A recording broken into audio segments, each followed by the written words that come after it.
Hola amigos, sean todos bienvenidos a nuestro canal Terrazum Magazine. Yo soy Alfonso Paz y esto es Historias Ocultas. Hoy les voy a relatar la historia del páramo del Tamá. Nos encontrábamos 5 personas, 2 parejas, una parejita, otra parejita y el guía. El guía era un joven muy astuto y muy entusiasta, pero con tal vez poca experiencia en temas del el páramo del Tamá. Y nos hemos ido. Vamos a ese paseo. Vamos, sí, qué bien, todos entusiastas con sus morrales. Lleven comida, lleven yo no sé qué, sí, lleven esto, no lleven esto. Los zapatos, no, que tienen que ser unos zapatos buenísimos. Las botas de yo no sé qué. Bueno, nos arrancamos para allá. Nos llevaron en una camioneta. Creo que sí, una camioneta destapada. Y cuando llegamos al pueblo, el pueblo era el último pueblo que tenía, en ese momento era el último pueblo que tenía eh, conexión telefónica, y esa conexión telefónica estaba en la plaza, en la plaza. En esa plaza había una iglesia y bueno, tomamos el camino a través de, si no estoy mal, a través de esa iglesia a una calle que daba como hacia un camino que iba arriba a la montaña. Y ahí comenzamos a caminar y a caminar. Y de vez en cuando nos conseguíamos alguna que otra persona, alguno que otro excursionista. Y llegamos allá a golpe de la tarde. Había que dormir a cierta hora en algún lugar que ellos ya tenían predestinado. Y después de allí en adelante, eh, de ahí en adelante había que dormir ahí y después llegar hasta la parte superior, la parte más alta del páramo del Tamá. Ese páramo del Tamá tiene una característica interesante. Por ahí pasó Simón Bolívar. Y yo digo, esa altura, con ese frío, ese viento, las condiciones eran fuertes. Yo pensé que iba a ser un paseo de aquellos que ve uno, que si las mariposas de no sé qué especie con colores y flores de yo no sé qué. No, eso era una cosa salvaje y ruda. Era interesante, pero era... Y el ángulo de la subida era increíblemente fuerte. Después nos encontramos solos, seguimos caminando, seguimos caminando.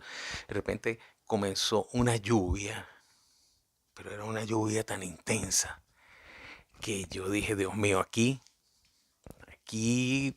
nos puede pasar algo, pero sin embargo yo no decía nada, seguíamos, ya no podíamos retroceder.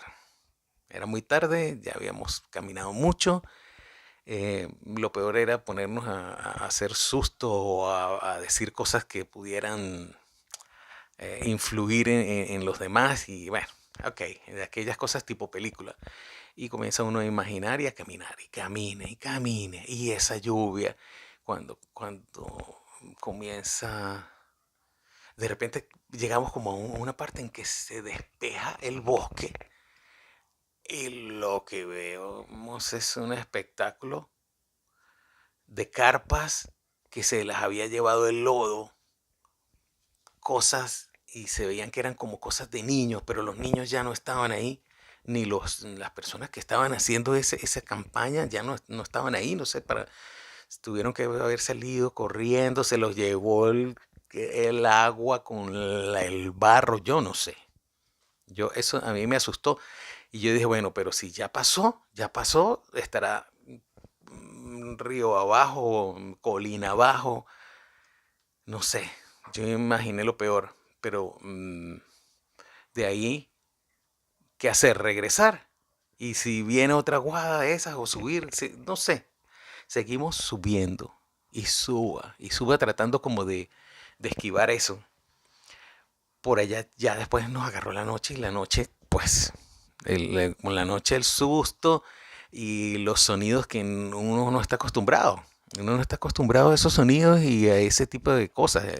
El guía sí, pero el guía, como les cuento, es un poco inexperto. Él es muy entusiasta, sí, y como una fuerza, una energía muy joven y bueno, y, eh, y para adelante, pero llegó el punto en que no, o sea, subimos, esa oscuridad, y ahora qué hacemos, no, y comienzan las culpas, ¿no? Comienzan las culpas, usted no, pero yo quise venir también, todos quisimos venir, vamos a divertirnos, no nos volvamos locos, y estábamos como en ese dilema, ya después comenzamos a estar callados y a caminar, y ya, no, paremos, quedémonos aquí.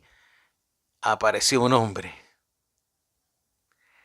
Ese hombre era el guardabosques y se veía que venía como cansado. El hombre venía cansado de luchar en esa cosa, y cuando nos vio se alteró y comenzó como a regañarnos. ¿Cómo se les ocurre venir a esta época, en esta época, que son las lluvias más copiosas? Yo no sé qué, comenzó con sus teorías y sus cosas que bueno, él sabe. Eh, Nadie viene porque son unas lluvias del mes de yo no sé qué, no me acuerdo qué mes era, pero el regaño fue intenso. ¿Quién es el guía? Y el joven, como yo soy el guía. Ese le cayó y, esto es irresponsable. Y entonces nos guió, gracias a Dios lo conseguimos, nos guió a través de toda esa oscuridad y ese poco de mata, cada quien según su susto. Las muchachas estaban como que más light, yo no sé, ellas eran como más fuertes o no sabían en el problema en que estábamos metidos. Tal vez no se imaginaban. Uno imagina un poco más entonces la responsabilidad. Coño, y cómo andamos con ellas y que no sé qué. Entonces llegamos hasta la cabaña de ese guardabosque. Él nos salvó allá, pues, o sea, dijo, en la noche repite la lluvia con más fuerza, y ustedes ven que por ahí hay recuerdos de gente que estuvo y que se tuvieron que irse y dejar sus pertenencias, o la vida o la pertenencia. Entonces quedamos, ¡guau! Pero acá en esta parte, que no sé qué, es tan alto que la lluvia empieza a caer más abajo, una cosa así. Entonces ya nos sentíamos como más, y sin embargo, el frío, la cabañita era chiquitica, era así todo como, "Uy", y que apareciera el de martes 13 y tal. O sea, una aventura uf, fuerte, fuerte. Al otro día, cuando se despejó, que ya está uno tranquilo, entonces vimos la cabaña más bonita, vi las mariposas, la vaina, una que otra planta por ahí bonita, y porque eso cambia, ¿no? Por las alturas va cambiando el tipo de vegetación. Entonces, a cierto punto solamente hay unas cosas.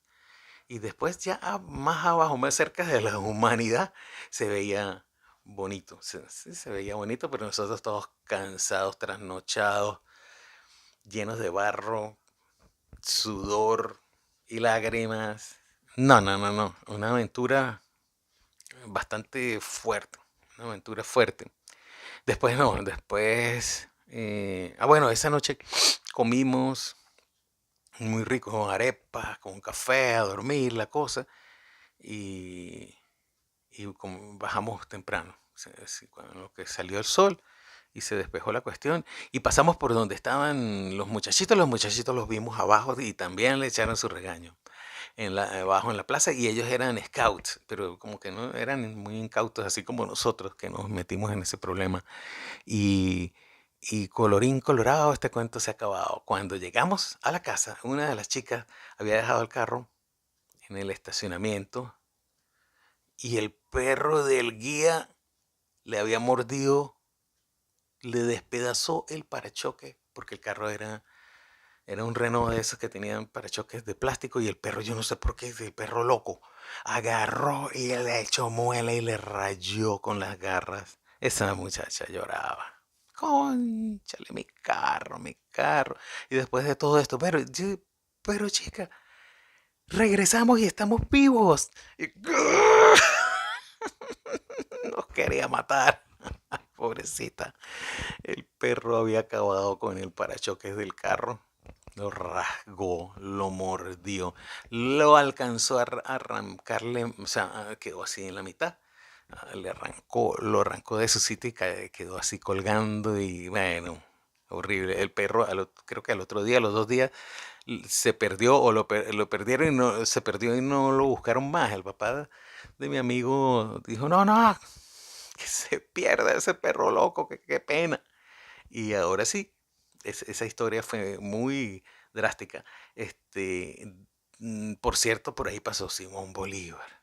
Estaba comentando antes, por ahí pasó Simón Bolívar con una, con un Cristo que llevaban de recuerdo gigante. Ese Cristo está en esa iglesia del pueblo. Él lo dejó allí. Es un Cristo grande. Usted mira para arriba y eso es altísimo. Él venía, Simón Bolívar venía con sus hombres, sus tropas desde Colombia. Subieron el páramo del Tamaco, el tronco ese con la crucesota esa del Cristo que llevaron para ese pueblo. Y aún así, con el frío, la lluvia y todo eso, desenvainar la espada, pelear allá arriba en ese montascal, ganar la batalla, algunos mueren, otros vienen heridos y bajan al pueblo con la cruz y la dejaron de recuerdo. Esos eran unos hombres con una fortaleza y de espíritu, ¿no? Una fortaleza de espíritu de luchador. ¿Sabes lo que es subir todo eso con esa para ir a entrarse a golpes arriba, a ganar la batalla? Porque era la batalla a muerte y tenías que darle. Y después, entonces los que quedaron comenzaron a bajar y vamos a dejarle este recuerdito. Era un tronco, sin mentira, como unas 20 pulgadas, una cosa grande, una tubería, era como un tubo grandote. Y tenían pues, la figura de un Jesucristo, pues. O sea, es increíble. Y tan, claro, me imagino que lo, lo arreglarían algunas cosas porque entrarse a golpes arriba con espadas y a caballos y mulas y todo eso, o sea, eso me parece increíble. Me parece algo bastante fuerte. Bueno amigos, ya lo saben, abajo hay unos botones, púlsalo, suscríbete, danos un like y diviértete escuchando las grandes historias de El Páramo del Tamá.